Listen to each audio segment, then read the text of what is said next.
Allah in the Quran tricked the entire world to believe that Jesus died on the cross. Yup, accountability and you Christians don't go together. You guys believed what you guys heard from people who weren't present there. You're not following what Allah did, because if you did, that should have been cleared when the Quran came. You don't have an excuse of being misguided by Allah, because Allah already clarified that when the Quran came 1400 years ago. Now that whatever you're following based off your free will, bro. Don't blame Allah for that. And if you believe that, you're going to hell. And He expects you not to believe that, even though He deceived the entire world. He saved His messenger. You followed hearsay. So instead of pointing finger at Allah, how about you do one of these and look into what's inside? The problem here happens to be is you're dodging all accountability and completely are blindsided to the fact that He clarified any misconceptions that you geniuses had, and still you guys chose misguidance. How do you take so many L's simultaneously? By having historical evidence to show that Jesus died on the cross. What historical evidence? What, that people said this? You didn't have anyone during the time of crucifixion present there other than Mary and Jesus' beloved who is unknown. Before you guys can say there is historical proof of Jesus' departure, you need to first prove that you guys have proof of anything during His life.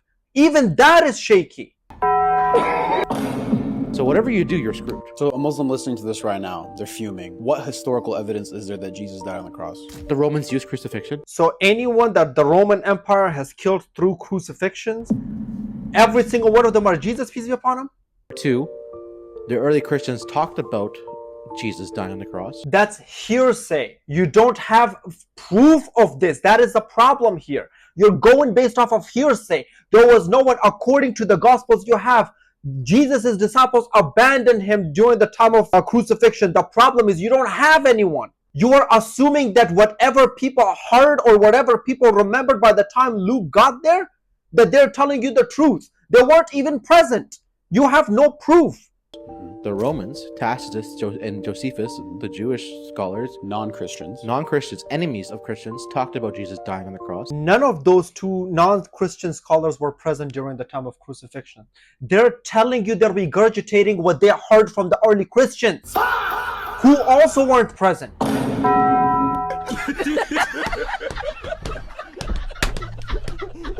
Pilate existed as the governor of Judea, and we know that he crucified a man named Yeshua.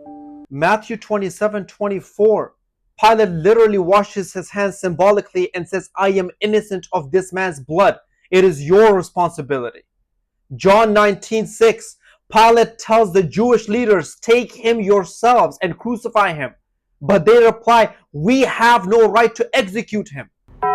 John 19:16. Then he handed him over to them to be crucified. He didn't crucify him, he handed him over. Even your source that you're referring to, even he didn't do that because he explicitly says he doesn't want to do it. Cooked. Think, monkey. Think. The first record, actually the first Christian iconography, is a it's Roman graffiti actually, and it's actually making fun of Jesus. So now just because someone is making fun of Jesus, peace be upon him, you're using that as a historical proof? La ilaha illallah. So the Romans, even before the New Testament was formed, was making fun of this individual, Yeshua, saying, and it said in Latin, this is so-and-so is God, dead on a cross. So something that came 150 years after Jesus, peace be upon him, you're using that as a historical proof, as an eyewitness proof of Jesus' crucifixion? They were making fun of the Christians. They're making fun of the ideology, of the theology. They're not making fun of Jesus, peace be upon him. These people never met Jesus. Nice try! La ilaha illallah. So historically, the first piece of evidence, if you can call it evidence, that Jesus didn't die on the cross is 600 years later in the Quran. You have no proof so far in this video. You've given nothing that actually gives you a concrete evidence of him actually dying on the cross. So if you reject Quran on the premises of Prophet Muhammad, peace be upon him, not being present at that time, reject all of the other doctrines that you follow. None of them were present either. You're following hearsay. So keep the standard consistent, or then follow the Quran. I'm not a mathematician, but 600 years is a long time. Yeah, so is 150 years. One of the people that you used as they're making fun of Jesus 150 years after his departure. No, it's interesting because it's a non-biblical source from a separate religion that talks about the crucifixion of Jesus. None of those non-biblical sources talking about Jesus, peace be upon him's crucifixion, means that they know what actually happened. They're telling you what the early Christians were telling him. La ilaha illallah. How are people so dense? Do you guys ever follow anything that you can understand, or you just follow what you hear? And talks about it as if it's a fact to denounce it. It seems like the whole entire religion is set up just to make sure you respect Jesus enough, but you don't follow him. Respect Jesus, peace be upon him, enough, but don't follow him. What are you talking about? We follow Jesus, peace be upon him, closer than any Christian would ever. You guys follow what people say about him. We follow what the God who sent him says about him. There is no comparison here. Yeah, so everything about Jesus, Muslims believe except what you need to believe about. The divinity. Let me make this extremely simple. Let me dumb this down bare bones.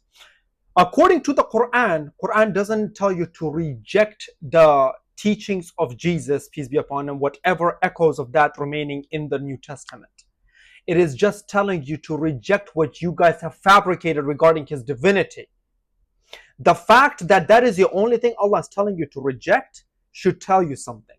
Allah literally tells you guys to uphold what is revealed to you in the Quran. So Allah is not telling you to abandon Jesus, peace be upon him. Allah is telling you to abandon the false fabrication doctrine about him. So long as you uphold the Injil, the revelation Allah have sent, you're good.